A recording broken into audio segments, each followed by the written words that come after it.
আসসালামু আলাইকুম প্রিয় পরীক্ষার্থী বন্ধুরা, HSC and SSC exam preparation চ্যানেলে তোমাদের স্বাগতম। একাদশ দ্বাদশ শ্রেণীর এইচএসসি আইসিটি বইয়ের প্রথম অধ্যায়ের গুরুত্বপূর্ণ কিছু অনুধাবনমূলক প্রশ্ন নিয়ে তোমাদের সামনে এসেছি, যা বোর্ডে বারবার আসে। আশা করি প্রশ্নগুলো যদি তোমরা আমার সাথে অনুশীলন করো তাহলে তোমাদের পরীক্ষায় উপকার হবে। এবং মনে রাখবা, এই প্রশ্নগুলো বারবার বোর্ডে আসছে, তাই দেরি না করে আজকে শুরু করা যাক। 1 নাম্বার, যোগাযোগের দূরত্ব এখন হাতের মুঠোয়, বুঝিয়ে লেখো। উত্তর, কথাটির অর্থ হলো গ্লোবাল ভিলেজ বা বিশ্বগ্রামের ধারণা। তথ্য ও যোগাযোগ প্রযুক্তির অভূতপূর্ণ উন্নয়নের ফলে পৃথিবীর যে কোনো প্রান্তের মানুষ সেকেন্ডের মধ্যে একে অপরের সাথে যুক্ত হতে পারছে। ইন্টারনেট, সোশ্যাল মিডিয়া যেমন ফেসবুক, হোয়াটসঅ্যাপ এবং ভিডিও কনফারেন্সিংয়ের মাধ্যমে মানুষ ঘরে বসে দূর দূরান্তের মানুষের সাথে যোগাযোগ, ব্যবসা ও বাণিজ্য ও শিক্ষা আদান প্রদান করতে পারছে। ভৌগোলিক দূরত্ব এখন আর যোগাযোগে বাধা নয়, তাই বলা হয় যোগাযোগের দূরত্ব এখন হাতের মুঠোয়। ভার্চুয়াল রিয়েলিটি কিভাবে মানুষের বাস্তব অনুভূতি জাগিয়ে তোলে? উত্তর, ভার্চুয়াল রিয়েলিটি হলো কম্পিউটার নিয়ন্ত্রিত একটি পরিবেশ যা ত্রিমাত্রিক ইমেজ সৃষ্টির মাধ্যমে একটি কৃত্রিম জগৎ তৈরি করে।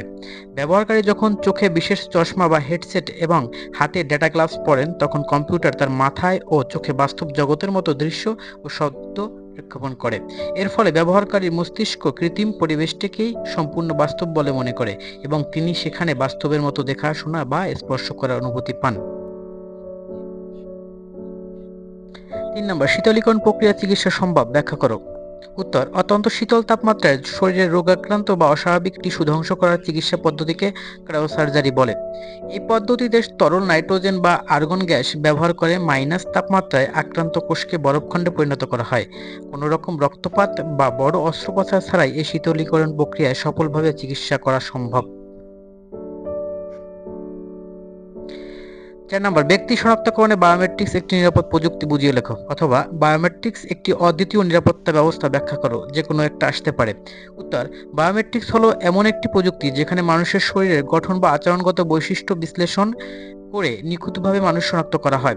যেহেতু প্রত্যেক মানুষের আঙ্গুলের ছাপ, চোখের মণি বা ডিএনএ সম্পূর্ণ অনন্য এবং একজনের সাথে অন্যজনের মিল থাকে না, তাই এই প্রযুক্তিকে ফাঁকি দেওয়া বা জাল করা অসম্ভব।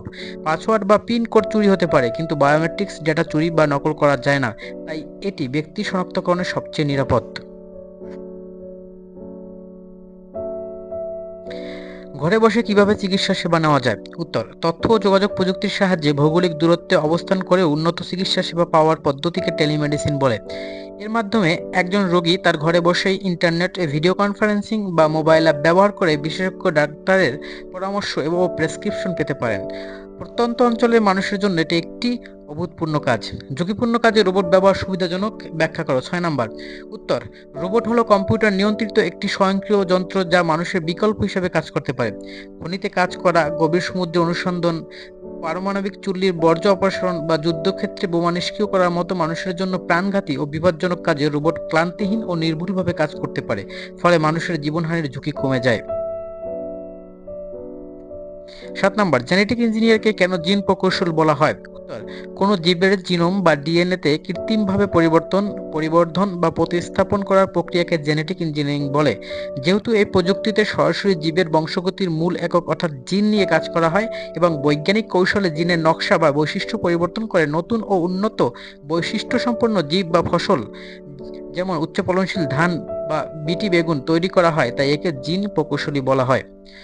8 নম্বর, ন্যানোটেকনোলজি পদার্থের পরমাণু নিয়ে কাজ করে, ব্যাখ্যা করো। উত্তর, ন্যানোটেকনোলজি বা ন্যানো প্রযুক্তি হলো পারমাণবিক বা আণবিক স্কেলে অতি ক্ষুদ্র ডিভাইস বা পদার্থ তৈরি ও নিয়ন্ত্রণ করার বিজ্ঞান। ব্যাখ্যা, 1 ন্যানোমিটার হলো 1 মিটারের 100 কোটি ভাগের 1 ভাগ। এই প্রযুক্তিতে পদার্থের অণু এবং পরমাণুকে একদম সুনির্দিষ্টভাবে ভেঙে বা সাজিয়ে সম্পূর্ণ নতুন বৈশিষ্ট্য সম্পন্ন অতি ক্ষুদ্র ও শক্তিশালী উপাদান, যেমন ন্যানোচিপস, হালকা কিন্তু বুলেটপ্রুফ জ্যাকেট তৈরি করা হয়, তাই বলা হয় এটি পরমাণু নিয়ে কাজ করে।